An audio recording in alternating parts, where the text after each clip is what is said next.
Don, firstly, thanks very much for having us down here in your home on the eve of the 40th anniversary celebrations for the Players Association.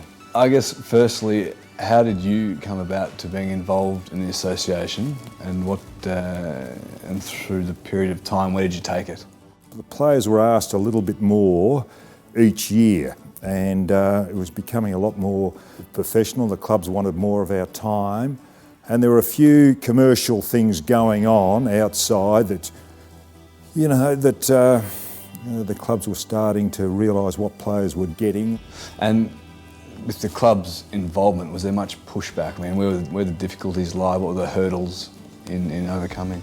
Well, back then, there was a lot more from within football, from the clubs and the administrators, because they realised what they were doing, and what they were starting to do was take advantage of the players.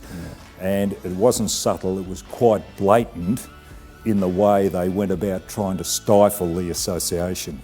And was this across the board generically? All the clubs were some better than others in dealing with the players? No, yes. Well, the club that we play for, Hawthorn, was terrific. I mean, at Hawthorn, for example, they used to bulk bill the players, and so we'd only have to go and get one cheque as a sub, whereas at other clubs they weren't allowed to join. And also the players themselves, the delegates, had to actually go and ask for the money. They weren't helped in any way. Yeah. Then you had the administrators, and it was interesting that this interview's happening now, because I was talking to Gary Fenton, who was head of sport at Channel 7 at the time, and he was producer of World of Sport, which was a show that went for 2 hours on a Sunday afternoon, and he invited me in, as when I became president, to put our case forward, or what we're doing and the issues on the World of Sport. Then the head of the AFL, the chief administrator, Eric McCutcheon, the Andrew Demetrio of yesteryear, rang him up through the following week and threatened to have him sacked. And he rang him on 2 occasions, and he would have gone higher to Ron Casey, who was the general manager, but Gary said he never heard anything.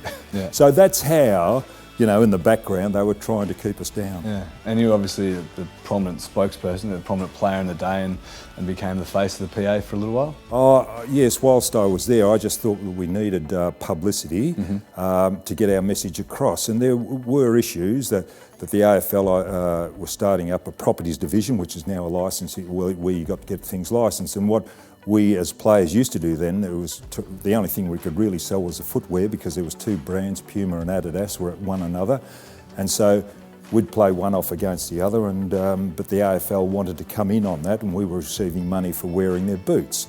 There were other small things. That was a restriction of trade. We didn't have insurance. We through the Subiaco Football Club approached the association and initiated State of Origin, and so we were really the first with Subiaco to get State of Origin going. The AFL heard of it, and they said, well, if you just put it off for 1 year, we will do it the following year, which I think the first year was 1977, and the money out of that was put to our insurance premium to cover players, because there was no cover at all. There were a lot of other things too that we were trying to achieve. Yeah, there's no doubt that we are receiving the legacy of that work that you did early days. Do you look back on that time with pride and recognise the important role that you guys like yourself played? No, I don't. I think the chap that really should be acknowledged is Jeff Pryor. Players were really used back in those days. They weren't acknowledged the way they should have been. The remuneration wasn't there for what was required. So it took a courageous individual like Jeff Pryor to get it up and going. There's no doubt you guys certainly went out on a limb to get the ball rolling. Well, yes, but I don't consider it a limb when you believe in something and you know it's right. And if you do something that you know is right, you'll find adverse publicity, you find criticism, you find people that stand against you. But out of that, if you know it's right, people will get on board and help you. For example, I mentioned about Department of Trade came down from Canberra when I was really raising the issue about having to wear a particular type of boot. They were really putting the acid on me to wear, at that stage, Adidas. And I didn't want to, I just believed there was a stand. But through the publicity, the good people got involved and see what you're trying to do, and then they come in and help.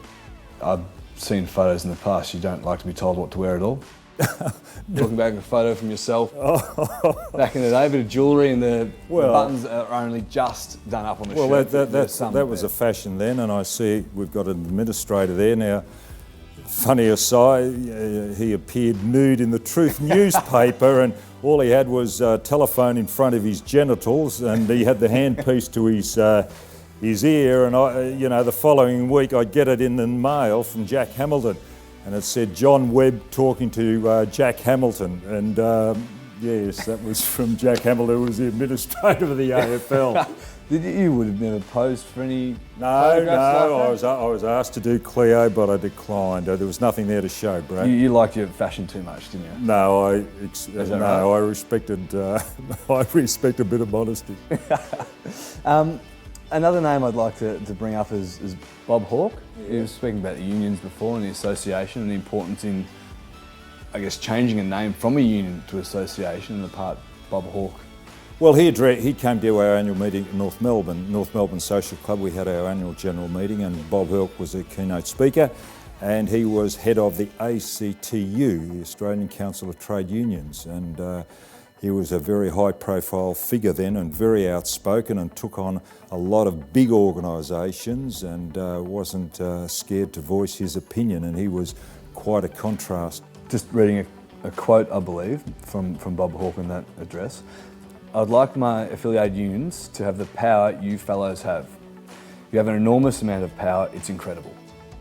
Well, you don't realise until an outsider comes along, Sully, to the outsider looking in, they can see what you've got, and you've just got to realise it and get the confidence, and then go out and follow what you want and have that confidence of your convictions. Yeah, and you butt heads particularly a lot with the AFL, or the VFL then, earlier. Well, it was, and it was again, yes, but we really didn't have the clout that we really wanted to, and it was only, maybe the mid-'80s they really started to get some teeth when they did threaten. I think there was going to be a strike or a standoff or something in the mid-'80s. Yeah. We weren't as brave as what those guys were in the 80s to really take them on, and some of the guys were a little bit apathetic. Mm-hmm. I guess on behalf of today's players, and particularly those at Hawthorn, we'd like to thank you for what you've been able to do for the association, because without that initial hard work, we wouldn't be in the position we are in today. So thank you, Scotty. Okay, good, Sully.